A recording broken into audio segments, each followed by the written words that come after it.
Hello दोस्तों, कैसे हो? आपका स्वागत है त्रिपाण स्टडी सेंटर में। आज जो हम करने जा रहे हैं क्लास 12 एनआईएस बोर्ड का जो है पॉलिटिकल साइंस का चैप्टर नंबर 19। ये चैप्टर कई मायने में इम्पोर्टेंट है क्योंकि हम इसमें नेशनल पॉलिटिकल पार्टी के विषय में चर्चा करेंगे, यानी भारतीय राजनीतिक दल के विषय में। ये जो है चैप्टर कई मायने में कई क्लास के बच्चे के लिए इम्पोर्टेंट है, चाहे वो 10वीं क्लास में हो, चाहे 12वीं में हो, चाहे 11th क्लास में हो, या बीए में हो, चाहे एनआईएस सीबीएसई बोर्ड के बच्चे हों। ये हर क्लास के बच्चों के लिए इम्पोर्टेंट रहेगा। यदि उनके सिलेबस में नेशनल पॉलिटिकल पार्टी है तो ये कई मायने में उनके लिए इम्पोर्टेंट सिद्ध होगा, क्योंकि आपको पता है कि त्रिपाण स्टडी सेंटर जो है ये हिंदी इंग्लिश दोनों माध्यम में आपको समझाने की कोशिश किया जाता है। साथ में डिस्प्ले भी हिंदी इंग्लिश दोनों ही माध्यम में होते हैं। ठीक है, तो आपको पता है कि चैप्टर स्टार्ट करने से पहले एक बात जो मैं हमेशा कहता हूँ, जिसको आपको सोचना भी चाहिए, विचार भी करना चाहिए और अमल भी करना चाहिए, वो ये कि जब भी वीडियो देखिए पूरा देखिए, क्योंकि अधूरा जानकारी सदैव खतरनाक होता है। साथ में एक इंपॉर्टेंट बात ये भी रहता है, अगर आप पहली बार वीडियो देख रहे हो तो लाइक शेयर सब्सक्राइब करना मत भूलना, क्योंकि दोस्तों लाइक कीजिएगा तो बनाने वाले का मनोबल बढ़ता है, सब्सक्राइब कीजिएगा तो इससे ये होता है कि जब भी मैं कोई वीडियो डालूंगा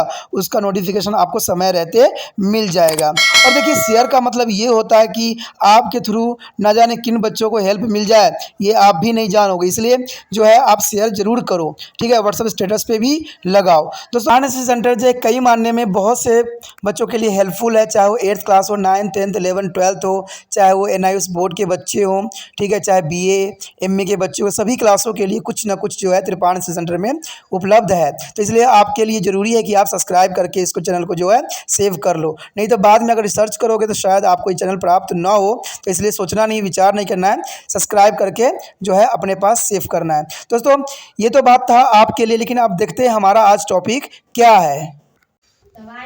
There is the most important chapter or political party in India. The topic is the most important here is coming as a national party and regional party in India. There is the most important. India has two types of political party: national parties and regional parties.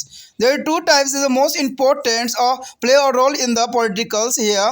And national party are those which generally have influence all over to the country, and it is not necessary that a national party will have equal strength in all the state. It's a various form of state to state. A party is recognized as a national party by election commission on the basis of a formula. The political party which has secured not less than 4% of the total valid votes in the previous general election and at least a 4 state. It is given to status of national party. The number of the national party has been changing. In the year 2006, the Indian National Congress is a Bharatiya Janata Party, Communist Party of India, and CPI. The Communist Party of India is a CPI, and Bahujan Samaj Party and the Nationalist Congress Party were a national parties here. However, there is other parties in India which do not enjoy the national influence, and their activity influence are restricted to a particular state of region. Sometimes these parties are formed to the voice demand of the specific region, and these parties are neither big nor short-lived. Sometimes they prove to be very powerful in their respective region, and this is known as the regional party. The major regional parties are AIADMK and the DMK in Tamil Nadu, and Telugu Desman is Andhra Pradesh, and Akali Dal in Punjab. A national conference Jammu and Kashmir, and Jharkhand Mukti Morcha and Jharkhand, and Assam is a Gyan Prasad in their Assam is a Nationalist Congress Party, and Shiv Sena is a Maharashtra. About the regional parties you will be read in the following lesson. जैसा कि हम chapter कर रहे हैं यहाँ पर राष्ट्रीय दल का, जो भारत में अपना जो है महत्वपूर्ण स्थान रखता है। कहते हैं राष्ट्रीय दल और क्षेत्रीय दल, ये हमारा अगला पॉइंट है जो कि बहुत काफ़ी इंपॉर्टेंट है। भारत में दो प्रकार के दल होते हैं, एक राष्ट्रीय दल होते हैं और एक क्षेत्रीय दल होता है।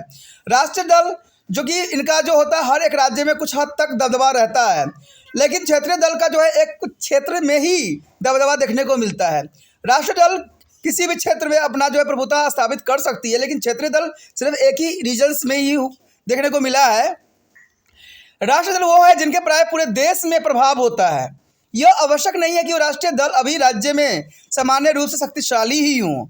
किसी दल को चुनाव आयोग का निश्चित सूत्र के आधार पर राष्ट्रीय दल की मान्यता प्रदान की जाती है। ऐसा राजनीतिक दल को जिनके पीछे आम चुनावों में डाले गए कुछ अवैध मतों के 6% से अधिक मत कम से कम 4 राज्यों में प्राप्त किए हों, उसे जो है राष्ट्रीय दल का दर्जा प्रदान किया जाता है। तो ये बहुत काफ़ी इंपॉर्टेंट आपको लिए है कि 6% अधिक मत और कम से कम 4 राज्यों में प्राप्त हुआ हो, उसी को ही जो है राष्ट्रीय दल की दर्जा प्रदान की जाती है। राष्ट्रीय दलों की संख्या बदलती रही है और वर्ष 2006 में भारतीय राष्ट्रीय कांग्रेस, भारतीय जनता पार्टी और भारतीय कम्युनिस्ट पार्टी यानी मार्क्सवादी, भारतीय communist party, Bahujan Samaj party और राष्ट्रवादी कांग्रेस पार्टी जो है राष्ट्रीय दल के रूप में उभर के सामने आए। इन राष्ट्रीय दलों के अतिरिक्त भारत में कुछ अन्य दल भी हैं जिनका राष्ट्रीय स्तर पर प्रभाव नहीं का समान है। उनकी गतिविधियां और प्रभाव विशेष राज्यों और क्षेत्र तक ही सीमित रह गया है। कभी कभी ये दल किसी विशेष क्षेत्र की मांगों को उठाने के लिए बनाए भी जाते हैं और यह दल ना तो कमज़ोर है और ना ही जो है अल्पजीवी हैं। कभी कभी तो ये अपने क्षेत्र में बहुत शक्तिशाली सिद्ध भी होते हैं। इन्हें क्षेत्रीय दल कहा जाता है और तमिलनाडु में अगर देखा जाए तो AIADMK तथा DMK, आंध्र प्रदेश में तेलुगु देशम है और पंजाब में अकाली दल है। जम्मू और कश्मीर में जो है नेशनल कॉन्फ्रेंस है और झारखंड में जो है झारखंड मुक्त मोर्चा के रूप में है। असम में असम गण परिषद है और महाराष्ट्र में राष्ट्रवादी कांग्रेस पार्टी और शिवसेना प्रमुख क्षेत्रीय दल के रूप में है। क्षेत्रीय दलों के बारे में हम आगे भी चर्चा करेंगे। To beginning with, the Congress was organized by the middle class intellectuals who are the primarily concerned with the political reform in the British colonial rules. In the 12th, under the leadership of the Mahatma Gandhi, the Congress became a Marx-based organization. The party started to enjoy the support of the common people and play a very significant role in the freedom struggle. After the independence, Jawaharlal Nehru became a prime minister and led the Congress till his death in 1964. As already mentioned in the earlier paragraph, and this was known as the Nehru era. The Congress Party won the first 5-year election in 1952, 1957, 1962, 1967 and 1971. In 1975, national emergency was declared, which went on till 1977. In this election, 1977, the Congress was defeated. And however, in the 1980s general election, the Congress party led by the Indira Gandhi come back to the power.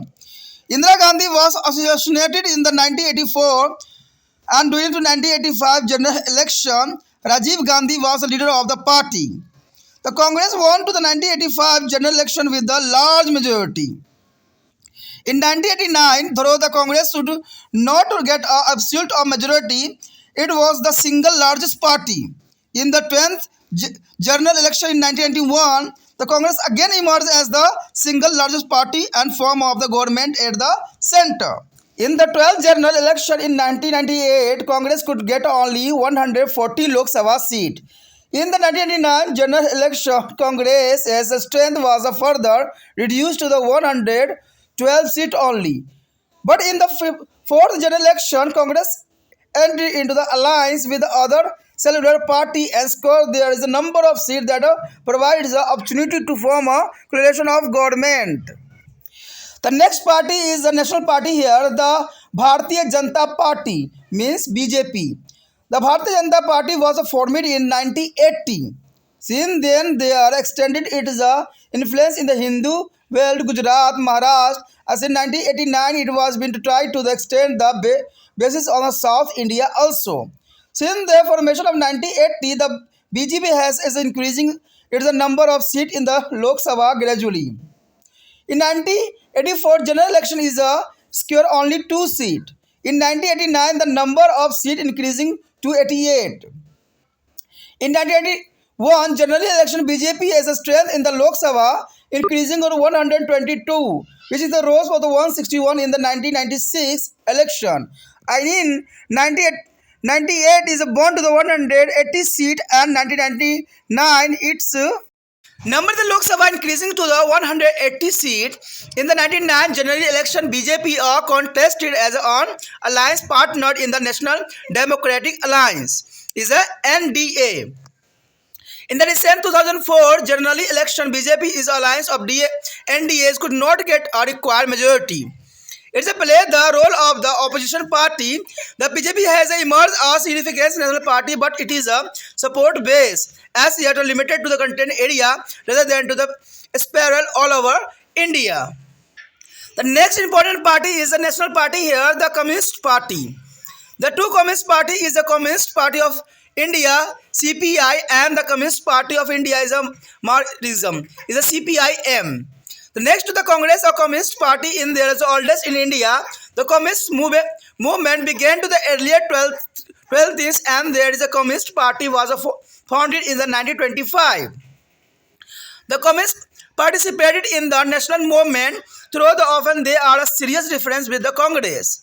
The Communists assessed that is the people should be economically equal and the society should not be divided into the classes, rich and the poor. The worker as the peasant and other toilings is the people who do not of their productivity work for the society and should be given due to the recognition and power. The Communist there is the main opposition in the Lok Sabha through their Nehru era. In the first Lok Sabha, they had 26 members. In the second and third Lok Sabha, they had 27 and 29 members respectively. In 1957, the CPI won the seat majority in the Kerala Assembly and formed the first communist government in India. In the early 60s, especially after the Chinese aggression of 1962, there were a serious difference among the members of the Communist Party. As a result of the party split into two. Those who broke away from to the CPI formed and CPIM in 1964. The CPIM is a main support based on the concentrated in their Western Bengal, Kerala and Tripura. Through it is registered is the presence of Andhra Pradesh, Assam, Bihar, Maharashtra, Odisha and Punjab. The CPI has it is a pocket or influence in their state like Andhra Pradesh, Assam, Bihar, Manipur, Orissa, Pondicherry, Punjab, etc. Moreover, CPI has been to a party of the left front is a coalition is a Kerala and West Bengal. In the Lok Sabha election of 2004, both the CPI and the CPIM were alliance partner of the Congress. They are supporting the United Progressive Alliance (UPA) is a government at the center from outside. Here arrives the 4 points. The Bahujan Samaj Party means BSP. The BSP acquired the state of National Party in 1996. The BSP is a champion the case of this section which is a belong to the low caste and tribes group and minority. In fact, this is a section of India society. The Bahujan Samaj forming to the majority of the India population. The BSP believe that is the Samaj should be freed from to the populations of upper caste and by forming their own government. BSP's influence lies in states like Madhya Pradesh, Uttar Pradesh, Punjab. In 1995, 1997 and BSP was a partner in the coalition government in Uttar Pradesh. हमारा जो यहाँ पर अत्यंत महत्वपूर्ण आया है point Bharat में प्रमुख राष्ट्रीय दल, ये कई मायने में इम्पोर्टेंट है एग्जाम व्यू से भी। कहते हैं सबसे पहले हमारे समक्ष आया है भारतीय राष्ट्रीय कांग्रेस। कहते हैं भारतीय राष्ट्रीय कांग्रेस तो आपको पता ही है कि स्वतंत्रता संग्राम से लेकर जो है अब तक बनी हुई है, लेकिन समय समय पर इसका जो विभाजन भी हो गया था, ठीक है, लेकिन फिर भी अपना जो है दबदबा इन्होंने पूरा खोया नहीं है और भारत में जो है इनका जो है प्रमुख स्थान बना रखा है।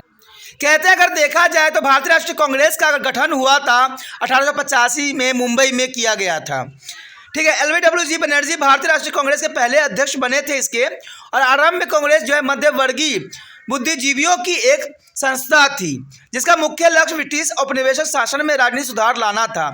यानी उस समय आपको पता ही कि ब्रिटिश का राज था तो ब्रिटिश के लिए 2-4 हाथ करना अत्यंत महत्वपूर्ण था, इसलिए ये जो है भारतीय राष्ट्रीय कांग्रेस का उस समय उदय हुआ। 20वीं सदी में दूसरे दशक में महात्मा गांधी के नेतृत्व में कांग्रेस एक विस्तृत जनधार वाली पार्टी बन गई, क्योंकि महात्मा गांधी ने अपने से बहुत ही विशेष योगदान दिया और इस पार्टी को काफ़ी बुलंदी तक पहुंचा दिया। पार्टी को धीरे धीरे जनसाधारण का समर्थन भी मिलने लगा और इस स्वतंत्रता आंदोलन में महत्वपूर्ण भूमिका भी निभाई गई। स्वतंत्रता के पश्चात जवाहरलाल नेहरू ने प्रधानमंत्री बने, यानी स्वतंत्रता के पश्चात जवाहरलाल नेहरू को प्रधानमंत्री बनाया गया और अपने जीवन के अंत तक यानी 1964 तक कांग्रेस को नेतृत्व भी उन्होंने किया। जैसे पहले उल्लेख किया गया है कि इसे नेहरू युग भी कहा जाता है, यानी नेहरू एरा के नाम से भी जाना जाता है। कांग्रेस पार्टी की प्रथम 5 ग्राम चुनाव या 1952, 57, 62, 67 और 71 में लोकसभा में जीत हासिल किया और 1975 में राष्ट्रीय आपातकाल स्थिति की घोषणा भी की गई, जो 1977 तक चलाई गई। 1970 के चुनाव में कांग्रेस जो है पराजित हुआ, परंतु 1980 के चुनाव में जो है कांग्रेस इंदिरा गांधी के नेतृत्व में पुण्य सत्ता में लौट आई। इंदिरा गांधी को जो है 1984 में हत्या कर दी गई थी और अगले ही आम चुनाव में कांग्रेस बेहतर बहुमत से जीत भी गई और 1989 के चुनाव में पार्टी को स्पष्ट बहुमत भी प्राप्त नहीं हुआ, परंतु ये सबसे बड़ी पार्टी के रूप में उभरी। यानी इसको बहुमत प्राप्त नहीं हुआ, ये सबसे बड़ी पार्टी बन के उभरी। जब कहते हैं जब इंदिरा गांधी की 1984 में जब हत्या कर दी गई थी तो आम जो है चुनाव में जो है बेहतर जो है प्रदर्शन कांग्रेस ने किया था और 1989 के चुनाव में पार्टी ने जो है स्पष्ट बहुमत प्राप्त नहीं किया, बल्कि सबसे बड़ा जो है पार्टी के जो रूप में उभरा। और 1991 में 10वें आम चुनाव में कांग्रेस फिर से बड़े दल के रूप में उभरी और केंद्र में अपनी सरकार बना पाई।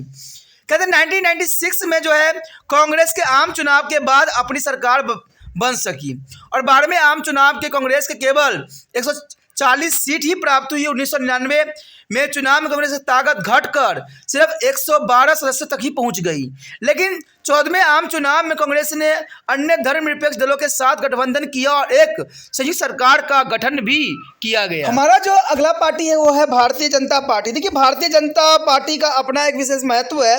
कहते भारतीय जनता पार्टी का गठन जो हुआ था 1980 में किया गया था और इसके बाद से इसे लगातार अपने प्रभाव क्षेत्र को हिंदी क्षेत्रों एवं गुजरात और महाराष्ट्र में बढ़ाया है। यानी देखा जाए तो कहते हैं जो बीजेपी है वो काफ़ी समृद्ध अभी के समय में हो चुकी है और इन्होंने काफ़ी मेहनत करके आगे बढ़े हैं।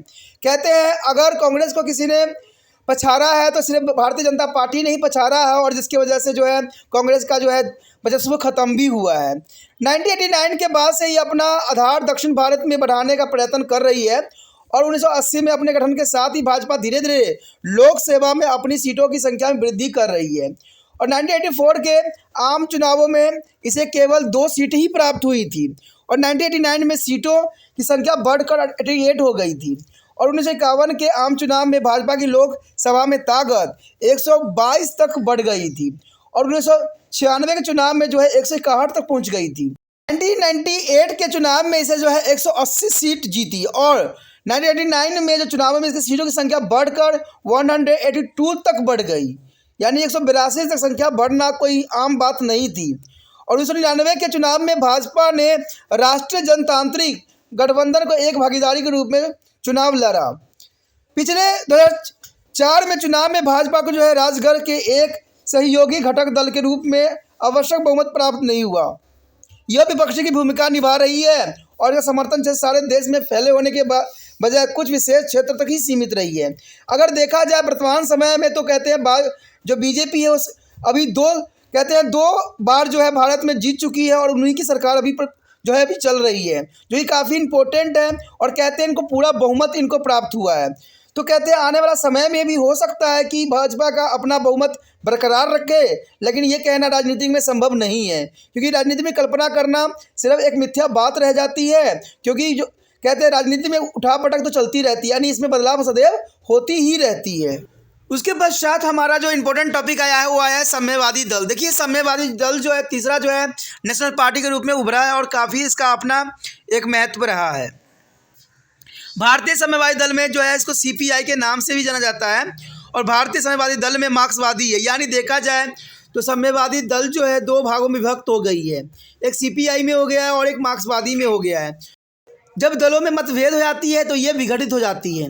ये हमें धर्म में भी देखने को मिला था और ये पार्टी में तो होना स्वाभाविक बात ही मानी जा सकती है। अगर हम बात करें साम्यवादी दल के तो कहते हैं कांग्रेस के बाद साम्यवादी दल ही सबसे पुराना राजनीतिक दल के रूप में है, यानी सबसे पुराना जो है कांग्रेस के बाद साम्यवादी दल ही है। साम्यवादी आंदोलन जो है 1920 के दशक में जो है आरंभ हुई थी और ये 1925 में जो है साम्यवादी दल की स्थापना हो गई और साम्यवादियों में राष्ट्रीय आंदोलन में भाग ले लिया। यद्यपि आमतौर पर उसके कांग्रेस के साथ गंभीर मतभेद देखने को मिला है। साम्यवादी का मानना था कि लोग आर्थिक रूप से सामान्य होने चाहिए और समाज को गरीब और अमीर में वर्गीकृत नहीं किया जाना चाहिए। यानी इनका साफ विचार था कि जो है अमीर गरीब में भेदभाव इतना अधिक नहीं होना चाहिए, सभी मिलजुल के रहना चाहिए। मजदूरों और किसानों तथा अन्य मेहनतकश लोगों को जो समाज में उत्पादक कार्य करते हैं उचित मान्यता और शक्ति मिलनी चाहिए। यानी साम्यवादी का साफ विचारधारा था कि गरीब और अमीर में जो है वर्गीकृत नहीं करना चाहिए। इससे जो होता है मनोभाव पे भी काफ़ी प्रभाव पड़ता है। मजदूरों और किसानों तथा अन्य मेहनतकश लोगों को समाज में उत्पादक कार्य करते हैं उनको सम्मान मिलना चाहिए। समाज में उनको हर तरह की जो सुविधाएं देने के लिए सरकार को अग्रसर होना चाहिए। और इसी विचारधारा के साथ साम्यवादी जो थी आगे बढ़ी, लेकिन इसका जो है विघटन हो जाना एक बहुत ही दुखदायक परिस्थिति थी। कहा जाता है कि पूरे नेहरू युग में साम्यवादी दल ही मुख्य विपक्षी दल के रूप में था। यानी नेहरू के युग में जो है था विपक्षी दल के रूप में जो था साम्यवादी दल को ही जो है मान्यता मिली हुई थी। प्रथम लोकसभा में उनके जो है 26 सीट सदस्य ही थे। दूसरी और तीसरी लोकसभा में उनके क्रमशः 27 और 29 सदस्य बन गए थे। लेकिन 1957 में जो है सीपीआई ने भारतीय साम्यवादी दल के केरल में पूर्ण बहुमत प्राप्त करके उन्होंने दिखा दिया कि उनके पास भी काफ़ी क्षमता है और उसने भारत के किसी एक राज्य में पहली साम्यवादी सरकार बना पाई थी। यानी इनका पहला सरकार जो था केरल में बनाई, जो कि बहुत काफ़ी महत्वपूर्ण थी और इनके मानसिकता के लिए भी बहुत ज़रूरी थी। 60 के दशक के आरंभ में विशेष रूप से 1962 में भारत पर चीनी आक्रमण के बाद भारतीय साम्यवादी दल के सदस्यों में गंभीर मतभेद पैदा हुई। कहते हैं ये उस समय था जहां पर जो है साम्यवादी में काफ़ी बड़ा जो मतभेद उभर के सामने आया और परिणाम स्वरूप जो है पार्टी दो भागों में बट गई। यानी सीपीआई से अलग होने वालों में 1964 में सीपीआईएम का गठन किया गया और सीपीआईएम का जो है मुख्य समर्थन आधार पश्चिम बंगाल, केरल, त्रिपुरा में केंद्रित था। यद्यपि इसे आंध्र प्रदेश, असम, पंजाब इत्यादि अपनी जो है उपस्थिति दर्ज करा ली। सीपीआई के जो है प्रभाव क्षेत्र आंध्र प्रदेश, असम, बिहार, मणिपुर, उड़ीसा, पुडुचेरी और पंजाब इत्यादि में थे। और इसके अतिरिक्त जो है सीपीआई केरल और पश्चिमी बंगाल में वाम जो है मोर्चा गठबंधन का सदस्य रही है। 2004 के लोकसभा चुनाव में बाद जो है सीपीआई और जो है सीपीआईएम दोनों जो है कांग्रेस गठबंधन सरकार का समर्थक रहे हैं। वे संयुक्त गतिशीलता और गठबंधन सरकार को बाहर से समर्थन दे रहे हैं। देखिए, कहा जाता है अगर हम सीपीआई की बात करें तो सीपीआई बहुत इंपॉर्टेंट पार्टी थी, क्योंकि ये देखा जाए तो नेहरू युग से ही अपना जो है दबदबा बता रही है।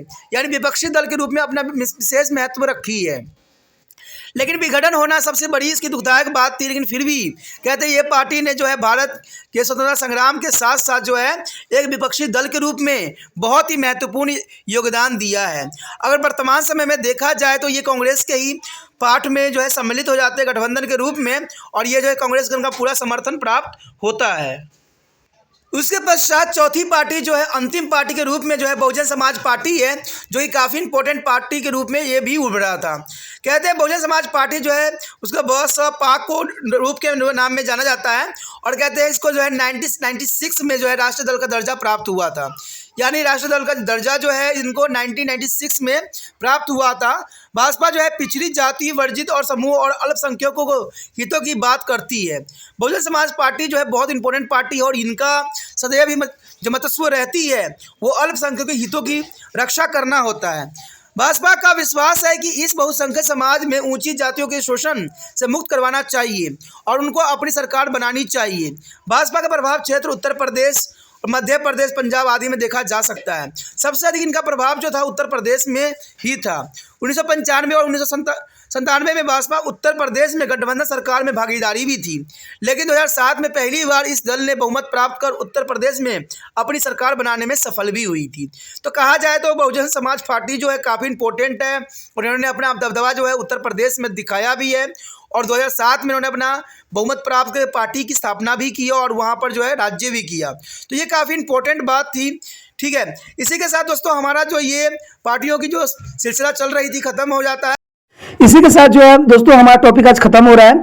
ठीक है, अगर आपको अच्छा लगा तो लाइक शेयर सब्सक्राइब जरूर कीजिए। अगर पहली बार अगर आप वीडियो देख रहे हो, पहली बार मेरे चैनल पे आए हो, तो सब्सक्राइब करना आपका फर्ज बन जाता है। सब्सक्राइब करने से ये होगा कि जो भी मैं आप क्लास के रिगार्डिंग कोई भी वीडियो डालूंगा उसका नोटिफिकेशन जो है समय समय पर आपको प्राप्त होता रहेगा। अगर सब्सक्राइब नहीं कीजिएगा, अगर आप दोबारा से तिरपान स्टडी सेंटर पर आने की कोशिश कीजिएगा तो वहां पर आप तिरपान लिखिएगा तो जो है वो तिरपस कर देगा।